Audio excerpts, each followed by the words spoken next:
Selamat pagi Bapak Ibu dan saudara-saudaraku, salam sejahtera bagi kita sekalian. Apa kabar pagi ini? Semoga kita semua sudah bangun dengan sehat, penuh sukacita dan damai sejahtera, menjalani kehidupan kita di dalam kekuatan rahmat-Nya, bahwa anugerah Tuhan kita Yesus Kristus senantiasa menyertai kita. Senang sekali pagi hari ini kita berjumpa kembali di acara Renungan Pagi edisi 27 Maret 2024. Semoga firman Tuhan yang akan kita terima hari ini menjadi kekuatan kita dan pandu kita untuk berjalan bersama Tuhan. Saya mengajak saudara sekalian untuk mendengar Lukas pasal 22 ayat 40 sampai 43 demikian. Setelah tiba di tempat itu, ia berkata kepada mereka, "Berdoalah supaya kamu jangan jatuh ke dalam pencobaan." Kemudian ia menjauhkan diri dari mereka, kira-kira sepelempar batu jaraknya. Lalu ia berlutut dan berdoa katanya, "Ya Bapakku, jikalau Engkau mau, ambillah cawan ini daripadaku. Tetapi bukanlah kehendakku, melainkan kehendak-Mu lah yang terjadi." Maka seorang malaikat dari langit menampakkan diri kepadanya untuk memberi kekuatan kepadanya. Sumber kekuatan. Pendengar renungan pagi yang dikasihi Tuhan, sepenting apakah doa dalam kehidupan kita? Tidak sedikit orang Kristen yang menganggap doa seperti ban serep, hanya diingat ketika keadaan darurat.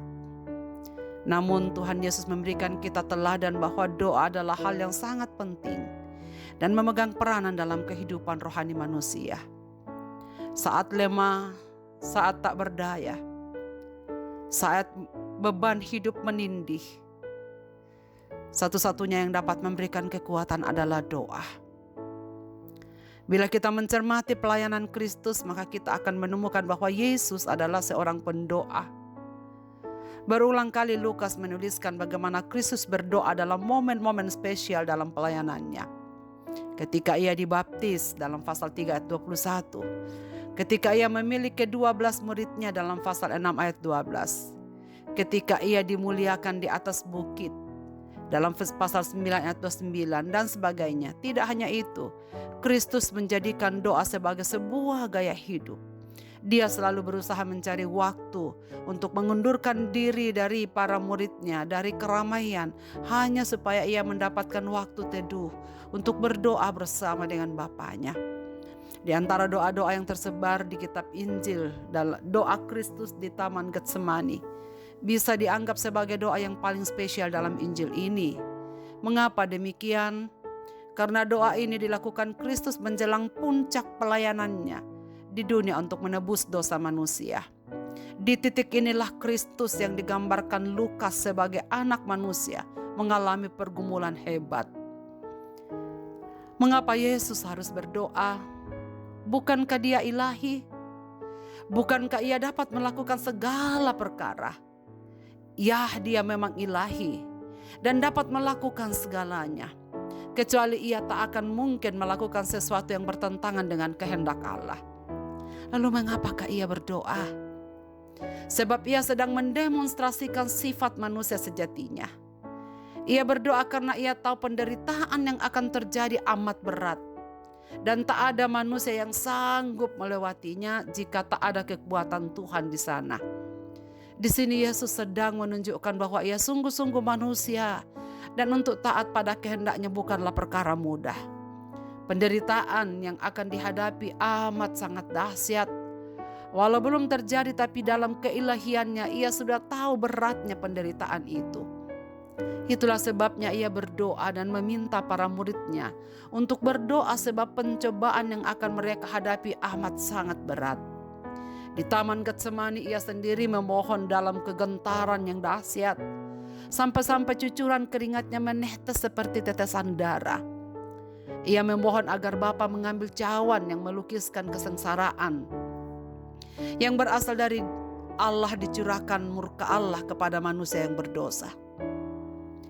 Namun dalam doanya 3 kali, hal yang sama Ia meminta agar penderitaan akan sangat berat itu, jika sekiranya Tuhan mengambilnya, jika sekiranya Tuhan melalukannya dan Ia tidak mengalaminya.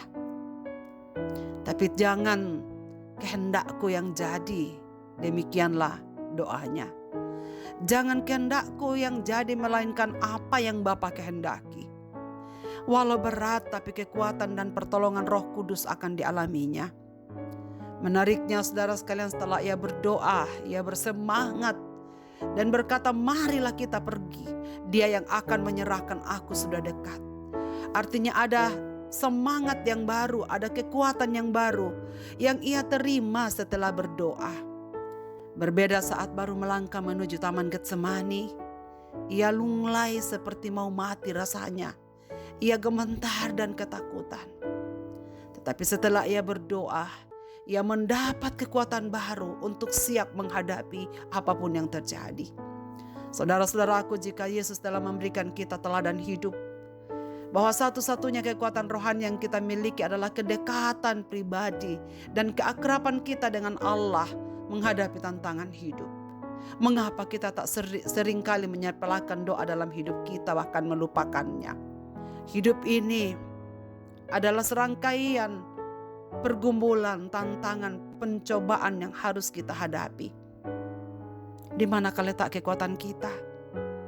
Di dalam doa, di dalam penyerahan kepada Bapa, di dalam kepasrahan kepada Bapa, supaya kehendaknya nyata dalam hidup kita.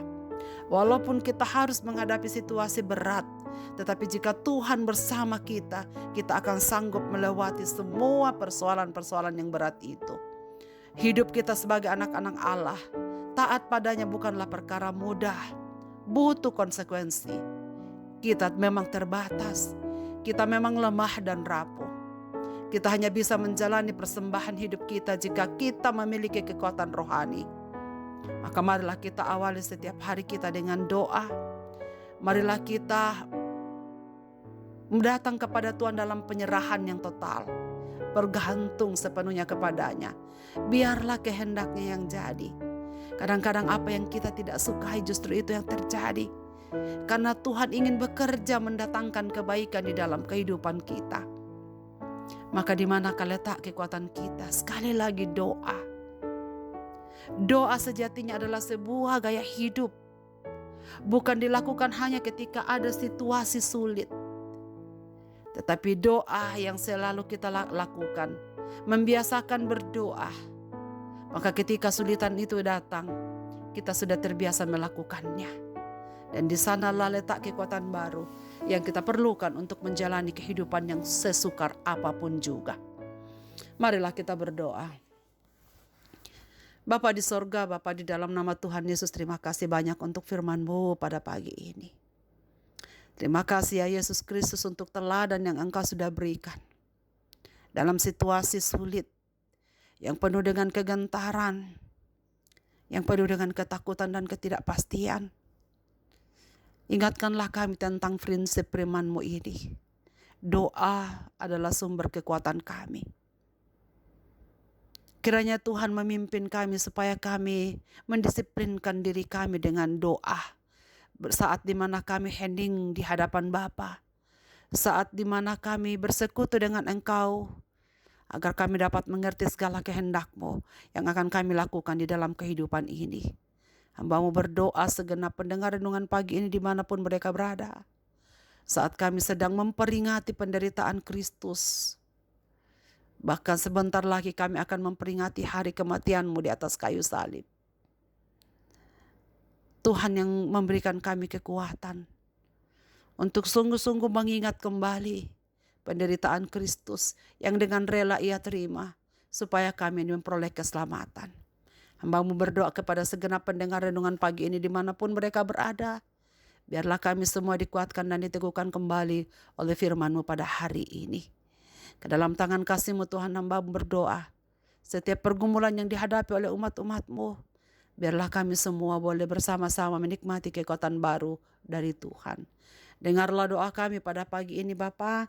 Kami serahkan hidup kami dalam tangan pimpinan-Mu. Di dalam dan demi nama Yesus Kristus Tuhan kami berdoa. Amin.